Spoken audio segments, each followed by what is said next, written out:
Durante uma grande campanha na cidade de Oakland, na Califórnia, em 1922, Aimee Semple McPherson foi inspirada a chamar sua mensagem de quadrangular, através de uma pregação sobre a visão do profeta Ezequiel dos 4 querubins com 4 rostos, que simbolizavam o quádruplo ministério de Jesus Cristo, o Salvador, o batizador com o Espírito Santo, o grande médico e o rei que há de voltar para arrebatar a sua igreja.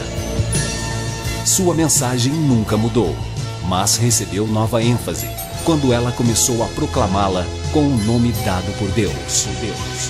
Evangelho Quadrangular.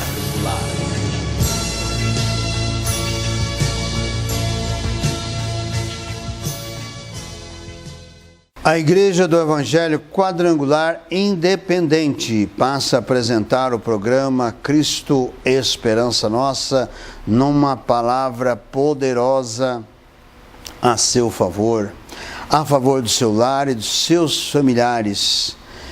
Esteja conosco, participe deste programa, divulgando aos seus parentes, seus amigos, seus vizinhos, para que possamos estar formando juntos a cadeia da prece poderosa, quando estarei orando e intercedendo a Deus, em nome do Senhor Jesus Cristo, a seu favor, a favor do seu lar e dos seus familiares. Participe também conosco, como mensageiro da esperança.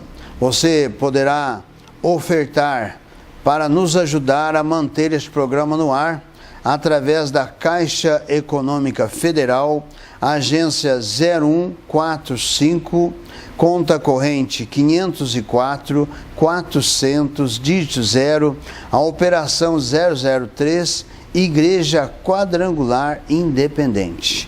E você poderá enviar o comprovante do seu depósito através do nosso WhatsApp, que é código área 35 99832 3680. E nós estaremos orando a seu favor e a bênção de Deus será por sobre a sua vida. No livro de Atos dos Apóstolos, capítulo 19, do versos 1 ao verso 5, nos é relatado: e sucedeu que, enquanto Apolo estava em Corinto, Paulo, tendo passado por todas as regiões superiores, chegou a Éfeso, e achando ali alguns discípulos, disse-lhes: recebestes vós já o Espírito Santo quando crestes? E eles disseram-lhe: nós nem ainda ouvimos que haja Espírito Santo. Perguntou-lhes então: em que sois batizados então? E eles disseram: no batismo de João. Mas Paulo disse: certamente João batizou com o batismo do arrependimento, dizendo ao povo que cresce no que após ele havia de vir, isto é, em Jesus Cristo. E os que ouviram foram batizados em nome do Senhor Jesus. E impondo-lhes Paulo as mãos, veio sobre eles o Espírito Santo, e falavam línguas e profetizavam. Estes eram ao todo uns 12 varões. Atos, capítulo 19, do versos 1 ao 7. Esse é o registro da chegada de Paulo em Éfeso. Alguns discípulos, estes discípulos de Éfeso eram cristãos ou discípulo de João Batista. Ambas as hipóteses são possíveis. Esses discípulos, eles tomaram conhecimento através de João Batista, que foi o precursor do Senhor Jesus Cristo. E João Batista pregava esta mensagem e realizava o batismo de arrependimento no Rio Jordão.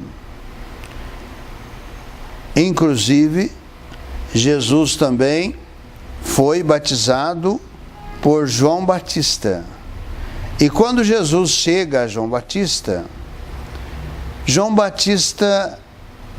recusa a batizar a Jesus, porque ele reconheceu que Jesus era o Messias, ao qual ele estava anunciando a sua vinda.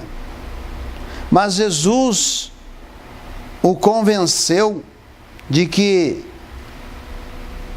deveria cumprir tudo aquilo que lhe fora ordenado pelo Pai. E então João Batista primeiramente declara, ao ver Jesus: eis aí o Cordeiro de Deus que tira o pecado do mundo. João Batista já tinha por revelação toda a obra que Cristo estava para realizar. E Jesus foi batizado, e nos é relatado pelos evangelistas que no momento do batismo de Jesus se ouviu uma voz do céu que dizia: este é o meu filho amado em que me comprazo. E também o Espírito Santo, na forma corpórea de uma pomba, desceu ali naquele lugar. Então, ali estava Deus Pai, Deus Filho e Deus Espírito Santo. E agora, estes discípulos de João Batista foram encontrados ali em Éfeso. Interessante que eram também em número de 12. Jesus também tinha 12 discípulos. E esses discípulos de Jesus, os apóstolos de Jesus, eles também eram oriundos de João Batista. Eles também creram, através de João Batista, que o Messias estava para chegar. Então, quando Jesus os chama, os convoca, eles já estavam preparados para seguir Jesus. Agora, o apóstolo Paulo declara com esses 12 discípulos, também de João Batista, que estavam ali em Éfeso. E o apóstolo Paulo lhes faz estas indagações a respeito da fé, de como eles tiveram esse conhecimento. E Paulo lhes faz esta pergunta: recebestes vós já o Espírito Santo quando crestes? E eles disseram-lhes: nós nem ainda ouvimos que haja Espírito Santo. Ou seja, eles estavam bem distantes dos acontecimentos que estavam ocorrendo na igreja em Jerusalém. Eles estavam bem distantes ainda desta obra de Cristo, porque aqui neste capítulo 19 já nos faz o relato da terceira viagem missionária de Paulo. Então, é nessa terceira viagem que Paulo depara com esses discípulos em Éfeso. E estas afirmações desses discípulos dá pleno entendimento que eles ainda não tinham conhecido Jesus como Senhor e como Salvador, mas eles eram oriundos do batismo de João e da mensagem de João, que o Messias haveria de vir. E agora o apóstolo Paulo estava lhes apresentando que o Messias já tinha vindo, Jesus já tinha vindo. Inclusive ele, o próprio apóstolo Paulo, que era um perseguidor dos cristãos, agora também era um cristão, oriundo da fé em Jesus. E Paulo lhes indagou, diz o versículo 3, em que sois batizados então?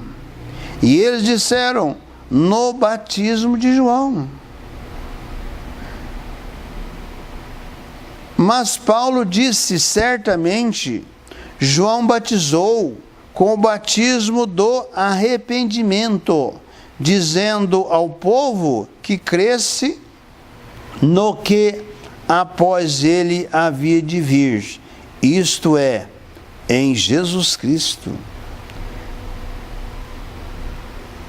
E os que ouviram foram batizados em nome do Senhor Jesus. Ou seja, aqui, esses 12 discípulos de João Batista tomaram conhecimento da fé em Jesus e da ordenança que Jesus havia dado, do batismo nas águas, em nome de Deus Pai, em nome do Deus Filho, em nome do Deus Espírito Santo.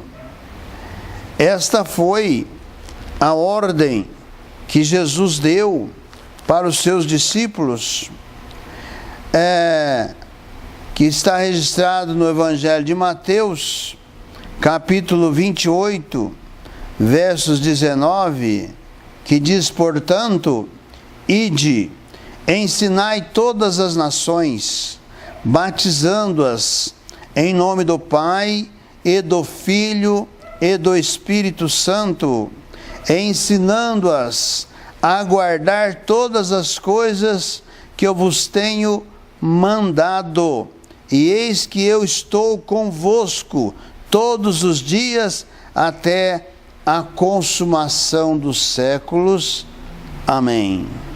Esse é o registro, os últimos registros do evangelista Mateus, desta ordenança. Então aqui foi necessário que esses discípulos cumprissem esta ordenança. É por isso que diz que foram batizados em nome do Senhor Jesus. Nós sabemos que quando foi escrito estes livros, já tinha pleno conhecimento das ordenanças que Jesus havia dado e do batismo cristão, que era por imersão e em nome do Deus Pai, do Deus Filho, Deus Espírito Santo. Esse é o batismo bíblico, é o batismo da ordenança de Jesus, porque todos aqueles que aceitam, que recebem a Jesus como Senhor da sua vida e Salvador da sua alma, estes precisam cumprir esta ordenança. E nós vemos, por exemplo, no capítulo 2 do livro de Atos, que após a descida do Espírito Santo sobre os discípulos que ali estavam, quase em número de quase 120, que falaram em línguas estranhas que eles não conheciam, mas que os proselitos, os judeus de outras nações que estavam naquele dia, naquela festa de Pentecostes, em Jerusalém, eles ouviram aqueles discípulos galileus que tinham pouca cultura, falando essas línguas estranhas que nada mais era do que as línguas que eles falavam. E eles receberam esta mensagem de que Jesus era o Senhor, era o Salvador, que veio para buscar e salvar aqueles que se haviam perdido. A mensagem dos discípulos que falavam em línguas foram estas, para aquele povo que estava ali na festa de Pentecostes, que participaram na descida do Espírito Santo.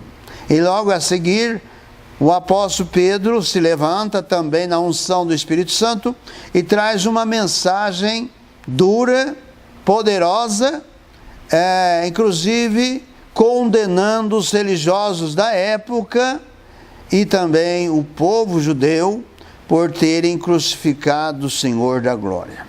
E resultante desta pregação de Pedro, nos é registrado que quase 3.000 almas aceitaram Jesus e foram batizados. O batismo, a partir do momento que se recebe a Jesus, se é transformada no poder de Deus, uma nova criatura em Cristo Jesus, já está apta ao batismo. É evidente que todos os candidatos ao batismo também são instruídos a respeito do batismo, do significado do batismo e de como eles devem abraçar essa fé em Jesus através do batismo. E é isso que Paulo fez aqui com esses discípulos. Ele os batizou em nome de Deus Pai, Deus Filho e Deus Espírito Santo. E pelo fato de estar resumido no Novo Testamento, o batismo em nome do Senhor Jesus, porque já era conhecido da igreja que o batismo era em nome de Deus Pai, Deus Filho e Deus Espírito Santo, nós temos algumas seitas que pregam que só mesmo o batismo no nome de Jesus, você só batiza em nome de Jesus. Então, estão fora dos princípios do Evangelho, porque se mesmo os apóstolos de Jesus tivessem batizado só em nome de Jesus, eles estariam em desobediência à ordenança que Jesus deixou para a sua igreja, batizar em nome de Deus Pai, Deus Filho e do Deus Espírito Santo. E logo em seguida, no versículo 6 nos diz: impondo-lhes Paulo as mãos, veio sobre eles o Espírito Santo e falavam em línguas e profetizavam. E esses eram ao todo uns 12 varões. O que nós vemos que a palavra de Deus, o Evangelho, tem uma ordem. E nós vemos nos dias de hoje muitas seitas distorcendo o Evangelho, dando atribuição ao Espírito Santo de Deus que não tem,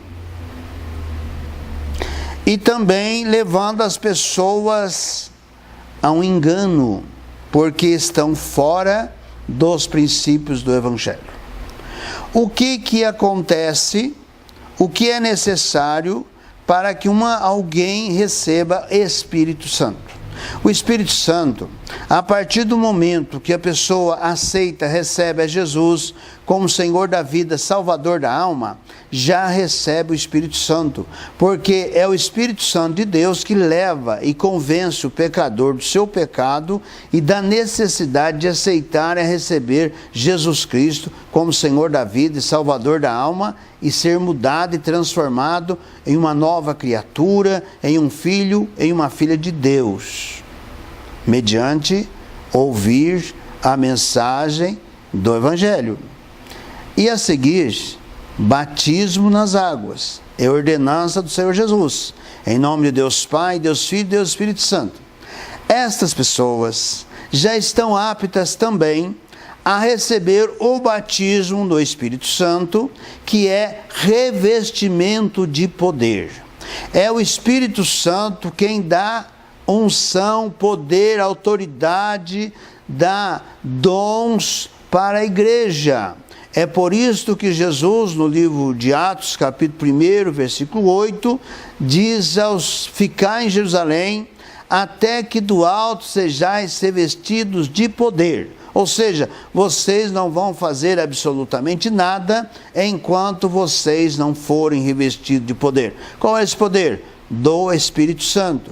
Foi o que aconteceu no capítulo 2 de Atos, quando o Espírito Santo desce em forma de língua de fogo e todos aqueles discípulos são cheios do Espírito Santo, com autoridade. Agora, para que a pessoa receba o Espírito Santo, ela precisa passar por esse procedimento. Ninguém recebe o Espírito Santo sem aceitar Jesus como Senhor da vida e Salvador da alma. Temos movimentos aí que se diz, movimentos carismáticos, tal, que tem o Espírito Santo. Não tem, porque se não recebe Jesus como Senhor da vida e Salvador da alma, não há como receber o Espírito Santo. E não há confusão, não há meio termo, é Jesus. Não se pode servir Jesus e servir outros deuses, não existe isso. Ou se entrega, aceita, recebe Jesus, e o Deus Pai, Deus Filho, Deus Espírito Santo, ou não tem Deus. Não adianta as religiões insistirem, apresentar outros deuses, outras fés, não recebem. Agora o Espírito Santo é para que conduz a igreja. É o Espírito Santo quem dá autoridade à igreja, inclusive para curar enfermos, doentes, expulsar demônios. É o Espírito Santo. Mas o Espírito Santo, ele não salva. O Espírito Santo não cura. Quem cura é Jesus. Quem salva é Jesus. Quem liberta dos demônios é pelo nome de Jesus. Jesus disse, na ordem de evangelização, que a igreja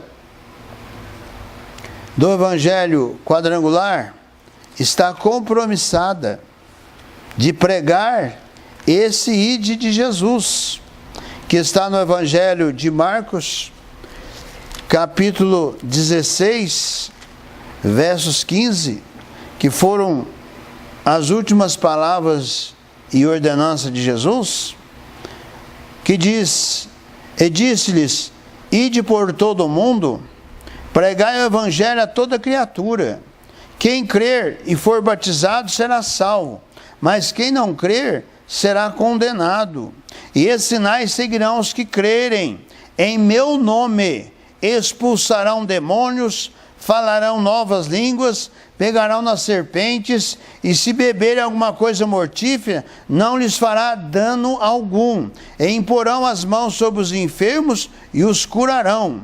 Ora, o Senhor, depois de lhes ter falado, foi recebido no céu e assentou-se à direita de Deus. E eles, tendo partido, pregaram por todas as partes, cooperando com eles o Senhor e confirmando a palavra com os sinais que se seguiram. Amém. Então é o nome do Senhor Jesus que cura, é o nome do Senhor Jesus que salva, que liberta. O Espírito Santo é aquele que conduz a igreja, aquele que dá unção, dá poder, dá autoridade para os servos e a serva de Deus realizar esta obra gloriosa que a Igreja do Evangelho Quadrangular Independente está compromissada para todo o Brasil com esta mensagem. Feche seus olhos, vai-me comigo à cadeia da prece poderosa. Senhor Jesus, de todo poder, de toda graça, juntamente, Senhor, com esta vida que me assiste nesta hora, Senhor, que ouve desta Tua palavra, toca nesta hora em cada coração, em cada entendimento, em cada vida, para que se voltem para Ti, para a Tua palavra, para o Teu nome santo e glorioso, para a Tua salvação e para a Tua bênção. Remove barreiras, remove o espírito da incredulidade, o espírito de confusão religiosa, desfaz todo o mal que paira na mente, na vida, desta vida agora, que possa crer nesta Tua palavra e possa, Senhor Jesus, se dispor para Te servir. No Teu santo nome eu Te peço a Tua bênção por sobre aqueles que estão enfermos, doentes, problemáticos, perturbados. Toca, Senhor, com a Tua bênção, realiza a Sua grande obra, manifesta do Seu poder e da Sua graça. No Teu santo nome, Senhor Jesus, eu oro, eu abençoo e para a Sua glória. Amém.